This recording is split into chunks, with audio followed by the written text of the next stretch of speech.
Hi, it's Norman Kochnick here for Extra Time.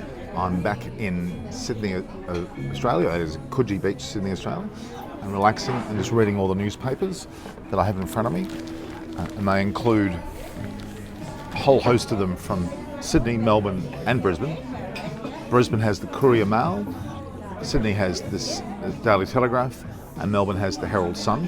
And there's also papers such as the Financial Review, which I have here, which normally does not have any form of sport whatsoever in Australia. It's about financial affairs, economy, and it actually has a heading on the front page which is extremely rare. In fact, I rarely ever see that. The heading goes, Pant on fire, India's GABBA triumph. So that's about Richard Pant, Pant on fire, India's GABBA triumph. Also in the Daily Telegraph, a great picture of Mohammad Siraj being is hugging Rishabh Pant after the famous victory. And you see there the heading Pants, which implies pants pulled down, embarrassing. And India embarrass our cricket stars an incredible victory. And quite an incredible photograph there of Pant being hugged by Siraj after the match. Rishabh Pant was always also the player of the match. Mohammad Siraj took 5 wickets, and the likes of Shardul Thakur took 3 and 4 wickets in both innings, and also 67 deserved to be also accredited with the man of the match. And you also have on top of that Shubman Gill's 91, the likes of Washington Sundar with his 3 wickets in the first innings, and his 62, and Natarajan got 3 wickets as well. They all contributed. Captaincy of Ajina Rahane, and obviously the resolute batting of Pujara in his performances, being hit several times, a bit like they described as Mike Tyson's sparring partner, would be less bruised than the way that Pujara was on the day.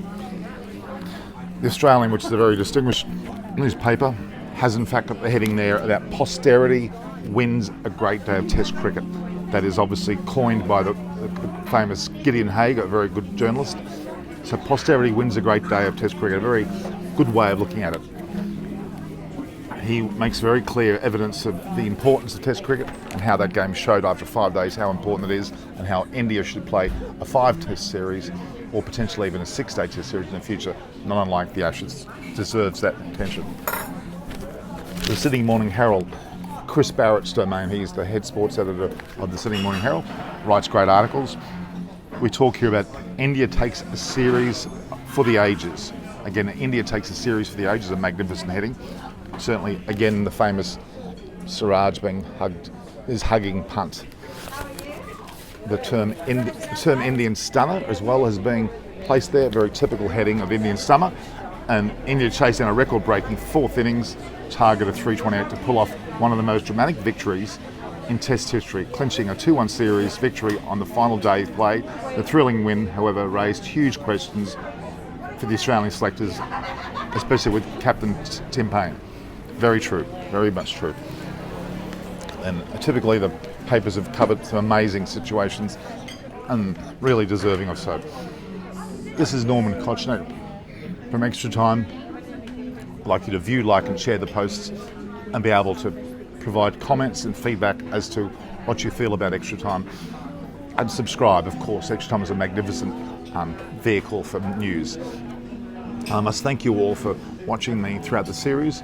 I've been here for the T20s, the ODIs and also the 4 tests, and I've enjoyed every minute of it, being able to give you updates such as the newspapers, the daily reports, specials with certain featured people that have been here, and on top of that, a great audience of India who should be rejoicing at such a magnificent victory. The first time since 1988 that the team has beaten Australia at the Gabba, and in particular India did it with a great deal of panache.